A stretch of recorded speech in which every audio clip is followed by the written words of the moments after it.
नमस्कार, मैं हूं कायनात खान। आप देख रहे हैं सोशल टीवी। खबरों की शुरुआत करने से पहले एक नजर आज की हेडलाइंस पर। बैंकों के निजीकरण के विरोध में ट्रेड यूनियनों का प्रदर्शन। बैंकों में लटके रहे ताले, मंगलवार को भी होगा धरना प्रदर्शन। 1 अप्रैल से बदल जाएंगे नगर निगम के नियम। अब शव जलाने के लिए परिजनों को देना होगा टैक्स। अस्थायी समिति की बैठक में निर्णय। प्रशिक्षण के लिए 50 महिला व 10 पुरुष किसान रवाना हुए नालंदा। डीएओ ने दिखाई बस को हरी झंडी। और ठुमके को लेकर सोशल मीडिया पर सुर्खियां बटोर रहे हैं गोपालपुर के जदयू विधायक गोपाल मंडल। अब खबरें विस्तार से। बैंकों के निजीकरण के विरोध में सभी सरकारी बैंकों में बैंक यूनियंस ने सोमवार और मंगलवार को हड़ताल का आह्वान किया है। हड़ताल को लेकर सभी बैंकों में ताले लटके रहे। भागलपुर में भी बैंक कर्मियों ने सोमवार को हड़ताल की और सरकार के खिलाफ जमकर नारेबाजी की। बैंक यूनियन के सदस्यों ने कहा, सरकार तानाशाही रवैया अपना रही है। United forum of bank unions के सदस्य कई दिनों से निजीकरण के खिलाफ प्रदर्शन कर रहे हैं, लेकिन सरकार के कान पर जूं तक नहीं रेंग रहा है। इसी को लेकर 2 दिवसीय हड़ताल बुलाई गई। आपको बता दें कि देश भर में 10 लाख कर्मचारी व अधिकारी सोमवार और मंगलवार को हड़ताल पर रहेंगे। लेकिन आज आप बैंक को प्राइवेटाइज करने जा रहे हैं, इसका निजीकरण करने जा रहे हैं और यह साफ दिखता है या कुछ पूंजीपतियों के हाथ में आप बिल्कुल बिके हुए साफ प्रतीत होता है। आप उनकी गोद में बैठे हुए, आप मोदी सरकार हो गए। 1/3 बैंक को विलय करने की सरकार की साजिश चल रही है। पहले बैंकों का मर्जर किया, 3 बैंक बना करके 1 बैंक बनाया।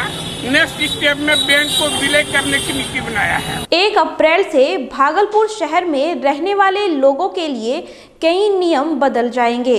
इसमें शहर की साफ सफाई से लेकर कई और मामले शामिल है। अब शव जलाने के लिए भी परिजनों को देना होगा टैक्स। आउटसोर्सिंग के भरोसे होगी सफाई व्यवस्था और आंतरिक संसाधनों के माध्यम से नगर निगम अपनी आय में इजाफा करेगा। भागलपुर नगर निगम के सभागार में अस्थायी समिति की बैठक आयोजित की गई, जिसकी अध्यक्षता महापौर सीमा शाह ने की। बैठक में मुख्य रूप से 3 बातों पर विचार विमर्श किया गया, जिसमें सफाई व्यवस्था की आउटसोर्सिंग, निगम की जमीन चिन्हित कर उस पर दुकान बनाने का निर्णय लिया गया ताकि आय में इजाफा हो सके।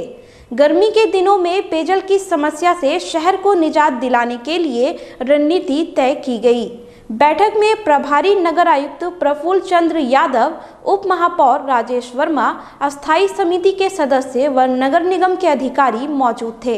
हमारे पास जो आंतरिक संसाधन है उसमें हम लोग इजाफा नहीं कर पा रहे हैं, क्योंकि हमारे पास नगर निगम की बहुत सारी ऐसी जमीनें हैं, जगह है जहां पर या तो अवैध रूप से लोग जो है कोई निर्माण कर रहे हैं या फिर लोग अपने इस्तेमाल में ले रहे हैं या फिर वो पड़ती जमीन पड़ी है, जिस कारण से उनको रेवेन्यू जनरेट नहीं हो रहा। तो ऐसे परिस्थिति को हम लोगों को ध्यान में रखते हुए हम लोगों ने ये निर्णय लिया कि जितनी भी नगर निगम ऐसी जगहें हैं जहां पर हम दुकान बनाकर ये राशि का हम लोग आंतरिक संसाधन को बढ़ा सकते हैं। पटना जैसे आउटसोर्स करके रखे हैं सफाई की व्यवस्था को किसी प्राइवेट एजेंसी को, तो उसी तरीके से हम लोग करके देखने का काम करें। 1 अप्रैल से हम लोग उस ओर पहल करेंगे आउटसोर्स के लिए, जिसको 1 अप्रैल से हम लोग ये करने जा रहे हैं कि 500 रुपया विद्युत सत्याग्रह और मैक्सिमम 1000 रुपया जो वहां पर दाह संस्कार होता है, जो डोम राजा लोग का वहां पर एक फिक्स अमाउंट हम लोग करने का है। उसके लिए हम लोग 1 हफ्ता के बाद सभी वहां के जो शमशान घाट के डोम राजा लोग हैं उनके साथ एक बैठक भी करके 1 अप्रैल से इसको लागू करने का हम लोग काम करेंगे। और किसानों की आय दोगुनी और उन्हें आत्मनिर्भर बनाने के लिए सरकार उन्नत तरीके से खेती करने का प्रशिक्षण दे रही है। सोमवार को कृषि प्रौद्योगिकी प्रबंध अभिकरण आत्मा के द्वारा 5 दिवसीय प्रशिक्षण के लिए 50 महिला व 10 पुरुष किसानों का जत्था नालंदा रवाना हुआ। किसानों की गाड़ी को अरुण कुमार संयुक्त निदेशक व डीएओ कृष्णकांत झा ने संयुक्त रूप से हरी झंडी दिखाकर गाड़ी को रवाना किया। संयुक्त निदेशक अरुण कुमार ने कहा कि जिले के किसानों को जैविक सब्जी की खेती, मशरूम की खेती को लेकर उद्यान महाविद्यालय नूरसराय नालंदा भेजा जा रहा है। प्रशिक्षण प्राप्त कर ये किसान जैविक खेती के बारे में जिले के किसानों को इसकी जानकारी देंगे।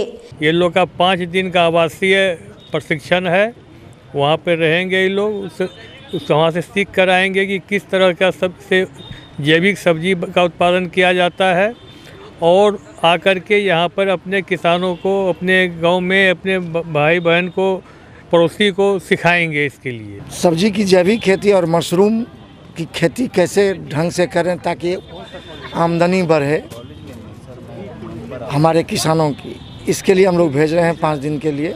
जमीन विवाद के दौरान पिस्तल से ठोक देने की बात हो या भाजपा विधायक इंजीनियर कुमार शैलेंद्र और भाजपा जिलाध्यक्ष रोहित पांडे के खिलाफ अमर्यादित टिप्पणी का मामला, जदयू विधायक गोपाल मंडल हमेशा चर्चा में रहते हैं। विधायक जी इस बार अपने वक्तव्य नहीं बल्कि ठुमकों को लेकर सोशल मीडिया पर सुर्खियां बटोर रहे हैं। गोपाल मंडल का एक वीडियो लगातार वायरल हो रहा है जिसमें वे मंच पर नर्तकी के साथ शिव जी के स्टाइल में तांडव नृत्य कर रहे हैं।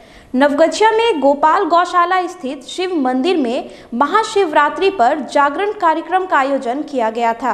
कार्यक्रम में विधायक जी भी मौजूद थे। महिला कलाकार अपनी प्रस्तुति दे रही थी कि वे भी मंच पर पहुंचे और जमकर ठुमके लगाए।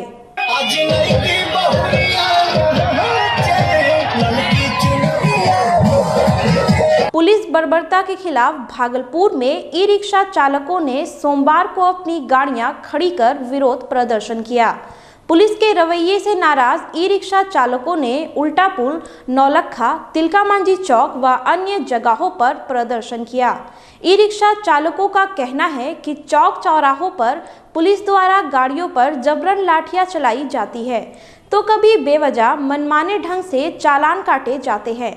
इसी को लेकर सोमवार को चालकों ने एकजुट होकर विरोध प्रदर्शन किया।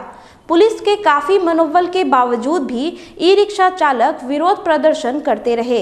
ई रिक्शा चालक संघ के सचिव ने कहा, हमारी मुख्य मांग यह है कि प्रशासन चालकों के साथ अच्छा व्यवहार करे और बेवजह परेशान ना करे। अगर प्रशासन का यही रवैया रहा तो अगले सोमवार से हम लोग अनिश्चितकालीन धरना पर बैठेंगे।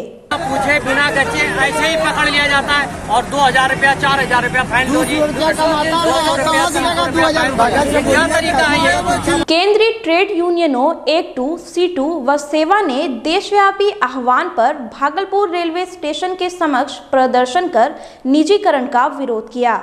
ट्रेड यूनियन नेताओं ने कहा कि राष्ट्रीय महत्व के तमाम सार्वजनिक उद्यमों व राष्ट्रीय संपत्तियों को केंद्र की मोदी सरकार बेचने पर उतारू है। देश के कृषि क्षेत्र व श्रम बल पर औद्योगिक कंपनियों के कब्जे के लिए कृषि व श्रम कानूनों को बदला गया है। प्रदर्शन के बाद तीनों केंद्रीय ट्रेड यूनियनों के संयुक्त प्रतिनिधि मंडल ने भागलपुर रेलवे जंक्शन के स्टेशन प्रबंधक को मांगों से संबंधित ज्ञापन सौंपा। मौके पर सुरेश प्रसाद शाह, विष्णु कुमार मंडल, अमर कुमार, सिकंदर तांती समेत अन्य कार्यकर्ता मौजूद थे। अगर निजीकरण की प्रक्रिया पर केंद्र की मोदी सरकार ने रोक नहीं लगाई तो निजीकरण विरोधी अभियान की शुरुआत की जाएगी। केंद्रीय ट्रेड यूनियनों द्वारा भारत बंद का भी घोषणा किया जा सकता है। गर्मी के दिनों में होने वाली अगलगी की घटना और अन्य आपदा से बचाव के लिए टाउन हॉल में अग्निशमन विभाग द्वारा आपदा जोखिम न्यूनीकरण एवं प्रबंधन पर 1 दिवसीय कार्यशाला का आयोजन किया गया। कार्यक्रम का उद्घाटन जिलाधिकारी सुब्रत कुमार सेन, एडीएम राजेश झा राजा और एसडीओ आशीष नारायण और होमगार्ड के डीजी त्रिलोकीनाथ झा ने संयुक्त रूप से किया। कार्यशाला में आग लगने या अन्य आपदा के प्रभाव को रोकने के लिए लाइव डेमो दिया गया। जिलाधिकारी ने कहा कि भागलपुर जिले की बसावट घनी है और ऐसे में आगजनी की घटना में काफी जानमाल का नुकसान होता है। आग लगे की जो घटना है और अभी आप लोग देख रहे हैं जैसे जैसे गर्मी का सीजन आ रहा है, कई आग लगी की घटनाएं अभी देखने को मिल रही हैं। तो किस तरह से इन घटनाओं को रोका जा सके और अगर ये घटनाएं घटती हैं तो इनका जो दुष्प्रभाव है जो आपदा के जोखिम का न्यूनीकरण हम लोग बोलते हैं, उसको हम लोग कैसे आपदा के दुष्प्रभाव को कम कर सके, उसी को लेकर के ये कार्यशाला की गई है। और उसमें कई सारे जनप्रतिनिधि, सामान्य जो जनमानस हैं वो लोग उपस्थित हैं। तो आज बिल्कुल हैंड्स ऑन ट्रेनिंग एक तरह से की जाएगी। बिहार सरकार के पंचायती राज मंत्री सम्राट चौधरी ने भागलपुर बांका के बॉर्डर पर स्थित कोतवाली धनकुंड में संत मेही ट्रस्ट के अंतर्गत संत मेही इंटरनेशनल स्माइल पब्लिक स्कूल का उद्घाटन किया। उद्घाटन के बाद विद्यालय परिसर में मंत्री सम्राट चौधरी ने पौधारोपण भी किया और कहा कि शहर के साथ साथ गांव भी अब स्मार्ट हो रहे हैं। स्कूल प्रबंधन समिति के लव कुमार ने बताया, इस स्कूल में डे बोर्डिंग, बेहतर फैसिलिटी के साथ हॉस्टल और स्मार्ट क्लास की सुविधा दी गई है। साथ ही क्लास नर्सरी से 12वीं तक की पढ़ाई की व्यवस्था की गई है। कार्यक्रम में कहलगांव विधायक पवन यादव, टीएनबी कॉलेज के पूर्व प्राचार्य आरसीपी वर्मा, किशनगंज जेल के जेल अधीक्षक निरंजन कुमार पंडित समेत अन्य लोग मौजूद थे।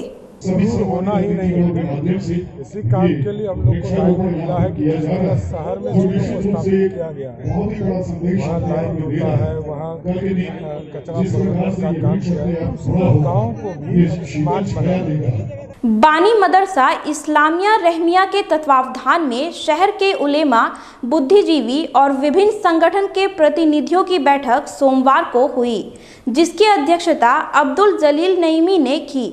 बैठक में शिया वक्फ बोर्ड के पूर्व अध्यक्ष वसीम रिजवी द्वारा सर्वोच्च न्यायालय में कुरान पाक की कुछ आयतों को हटाने से संबंधित PIL किए जाने की घोर निंदा की गई। वहीं अब्दुल जलील नईमी का कहना है कि वसीम रिजवी विधर्मी जैसे लोगों को ये बता दें कि कुरान मस्जिद की आयत में जर्रा बराबर भी क़यामत तक तब्दीली नहीं आ सकती है और कोई तब्दील कर भी नहीं सकता है। वक्ताओं ने कहा, वसीम रिजवी ने सहाबे कराम के खिलाफ और कुरान पाक के खिलाफ आवाज़ उठाकर पूरी दुनिया के मुसलमानों की आस्था को ठेस पहुंचाया है। वहीं मौके पर मुफ्ती गुलजार अहमद, नईमी हाफिज, फ़हीम हाफिज, इकराम, अतहर व अन्य लोग मौजूद थे। जो नासमझ होते हैं वो मजहब पर कीचड़ उछालते हैं और इसी में वो फख्र समझते हैं कि हमारा नाम हो जाएगा। किसी पर कीचड़ उछल के नाम उजागर करना ये इंसानियत सोच है। ऐसा कभी इंसान को सोचना नहीं चाहिए। सुल्तानगंज में महेश प्रसाद भुवानिया द्वारा भागवत कथा का आयोजन किया गया, जिसमें भव्य कलश शोभा यात्रा निकाली गई। सैकड़ों की संख्या में महिला ढोल बाजे के साथ राम सीता मंदिर पहुंची और पूजा पाठ किया। महेश भुवानिया ने बताया, मारवाड़ी युवा मंच में 7 दिनों तक भागवत कथा यज्ञ होना है। यज्ञ में अयोध्या के कथावाचक अजय व्यास 7 दिनों तक कथा वाचन करेंगे। शोभा यात्रा में गोपाल अग्रवाल, प्रकाश मुरारका, राजेश रामुका, विपिन मुरारका समेत मारवाड़ी युवा मंच के अन्य सदस्य मौजूद थे। फिलहाल खबरों में इतना ही। अब मुझे दीजिए इजाजत। नमस्कार।